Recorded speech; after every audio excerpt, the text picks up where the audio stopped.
Time for some campfire stories. The Lybbert family. It was September 1946. Fall had come on early, and I'll tell you, the air at the Beaver River Valley wasn't just cold, it was heavy. The weather had been miserable. A mix of cold rain that turned to wet snow, making the dirt roads a slick and greasy mess. But the mud wasn't the only thing that was hitting the breaking point. The Alberta Farmers Union was on strike. They wanted better prices, and they were trying to shut down every rail line to get them. Now, for my family and the Lybberts, the stakes were different. My grandfather, Lloyd Lybbert, had a herd of about 120 head of cattle that he had to get to market. He bought and sold cattle. He paid a fair price, and even some of them from the very men who are now blocking the roads.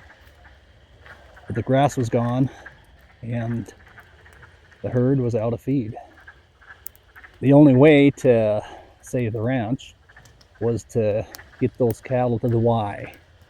Now it was the big Y-shaped split in the tracks across the Beaver River near Le Goff, Alberta. That's where the steam engines turned around to hook up the cattle cars heading for Edmonton. You know what surprised me, that steam engines were still the norm at the time. Throughout the 50s, they gradually were replaced by diesel engines until the last one was retired in 1960 or 61. If they missed the train with the cattle, they were stuck for another 7 days with hungry animals and rising temperatures.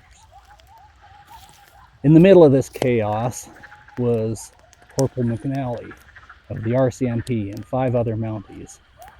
They weren't there to pick sides. They were there to enforce the law, and the law was clear. The Lybbert family had every legal right to move their cattle to the railhead, strike or no strike. On the first week, Grandpa, Lloyd, tried to talk some sense into them. He rode into Beaver Crossing alone. My father, Calvin, 13, his older brothers, Gordon, 15, and Golden, 16, waited for 5 restless hours with the herd along the road. Lloyd finally came back and said, "Not looking good. We're going to have to put them back in and wait until next week." The week was a nightmare. They retreated to a pasture they called Section 13. But that was just the location. Section 13, Township 62, Range 2, west of the 4th Meridian. It was about 4 kilometers or 2.5 miles to the Beaver River Bridge. Strikers circled them like wolves. They cut their fences in the dead of the night, threw open the gates. Golden, Gordon, and my dad Cal, well, they had to live with the cattle, sleeping in their saddles, just to keep the herd from vanishing into the bush. One afternoon, Golden's horse shied, and the boys looked into the tall grass to see 2 men on their bellies in the ground, waiting to waylay them. The message was clear: you ain't crossing that river. But the Lybberts weren't the type to back down from a fight they hadn't started. It was Friday, September 27th.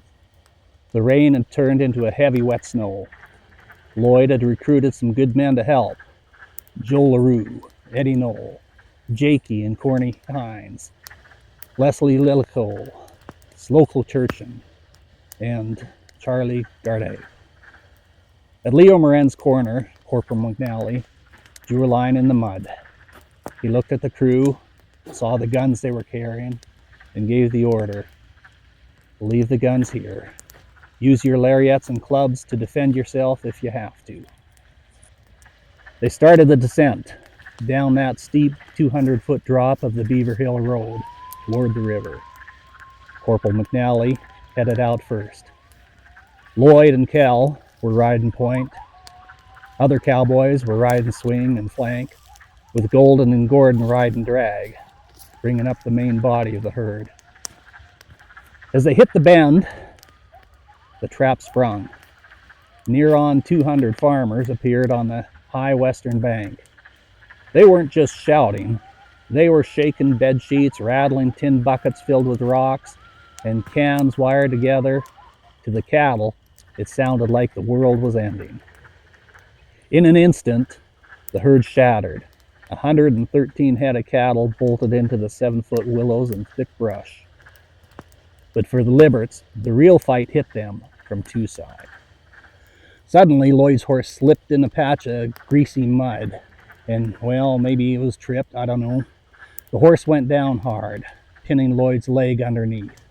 His leg snapped in 3 places. His foot turned completely around backwards. At that exact moment, strike leader George York lunged out of the fray, targeting my 13-year-old father, Cal. But Dad didn't flinch. He clubbed York over the head with his double lariat, and the man backed off. The hill became a battlefield. 3 men swarmed Gordon's horse, trying to rip the bridle off and pulling the animal to his knees. Jakey Hines wheeled around, his own lariat whistling through the air, and beat the strikers back. Nearby, another strike leader, Arbranco, swung a massive club at Joe LaRue. Joe pulled his horse up short. The club cracked over his saddle horn. And the next swing with the broken club hit Joe's horse between the ears, knocking him down. As quickly as the ambush broke, it began to settle. A thunder of cattle faded, swallowed up by the damp ground, thick brush. My dad, Cal, was still sitting tall in the saddle, his knuckles white, the adrenaline not letting go. Just off the road, he found himself facing off with a striker standing behind a fallen log. The man was looking for a fight. Cal looked him in the eye and said, "You're not going to cross that log." It was Gordon, only 15 himself, who finally rode up through the mud to his younger brother. He saw the fire still burning in Cal's eyes, looked at the chaos, and with grit that belied his age, said, "Okay, guys, I hate to break up this little get-together, but it's time to go home." The strikers had won that round. The drive was broken. The road was empty of cattle. And in the sudden hollow silence, the shouting died down to a murmur. The only sounds left were the heavy, ragged breathing of the horses and the wet slap of the snow and mud. With legendary toughness, my grandfather, Lloyd, managed to stay on his horse and ride until Jakey Jossfinger, the local store owner, could take him to the hospital in Bonneville. Back in the valley, 113 head of livestock were lost in the bush. You know, family is family. So down south in Raymond, Alberta, Lloyd's cousin, Melby Lybbert, heard the report. He was the foreman of the famous night run.